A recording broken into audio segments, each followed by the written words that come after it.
Je m'appelle Zoé Kétu, je suis doctorante en sciences politiques au laboratoire Les Afriques dans le Monde et je suis en 3e année de thèse.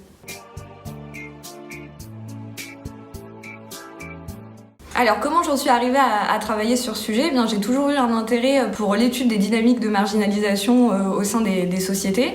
Et par mon parcours académique, j'ai eu l'occasion de faire 2 voyages en Amérique latine, donc le premier au Mexique et le second au Paraguay, où j'ai pu travailler sur les formes de mobilisation des populations autochtones. La question de l'autochtonie en Amérique latine, et donc qui était finalement à l'intersection entre les mobilisations identitaires et les mobilisations des populations subalternes, m'a conduit à travailler sur ces questions, mais cette fois-ci depuis l'Afrique. Et j'en suis arrivée donc à travailler sur les Touaregs qui se revendiquaient comme autochtones au Burundi. Donc l'année dernière, j'ai eu l'opportunité de réaliser un premier terrain de recherche au Burundi. Donc je suis partie dans l'esprit de travailler sur les mobilisations des peuples autochtones au Burundi. Mais arrivée sur le terrain, je me suis rendu compte que les mobilisations autochtones étaient quand même cantonnées à une minorité d'acteurs internationalisés qui vivaient dans la capitale et que finalement les réceptions de l'idée de l'autochtonie au Burundi dans les zones rurales était beaucoup plus mitigée.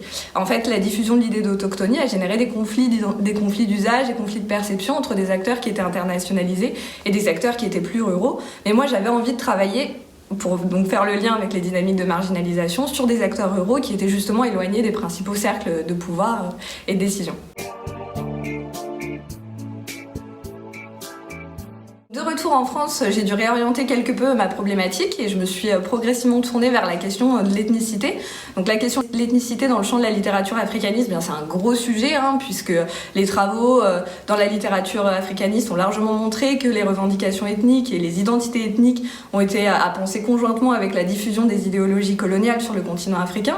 Mais particulièrement dans ma région, en Afrique des Grands Lacs, la politisation des identités ethniques a conduit à des décennies de guerre, voire des massacres de masse. Je pense notamment au génocide des Tutsis au Rwanda, mais également à la guerre civile au Burundi. J'ai eu des retenues finalement à utiliser scientifiquement le terme d'ethnie, qui a généré, je l'ai dit précédemment, beaucoup de controverses dans le champ scientifique, mais finalement c'est une catégorie d'usage qui aujourd'hui est tout à fait pertinente et qui est utilisée par beaucoup d'acteurs sur le terrain et qui permet à la fois de se subjectiver politiquement, de se situer dans le monde social lorsqu'on se revendique comme appartenant à une ethnie subalterne, dans le cas du coup des Touaregs au Burundi, mais également à s'insérer dans des réseaux internationaux de mobilisation et dans des réseaux de solidarité à l'échelle locale. Alors j'espère que mes recherches permettront de mieux cerner cette notion un peu ambivalente en Afrique qu'est l'ethnie et également de mieux comprendre comment fonctionnent les dynamiques de marginalisation au sein d'une société.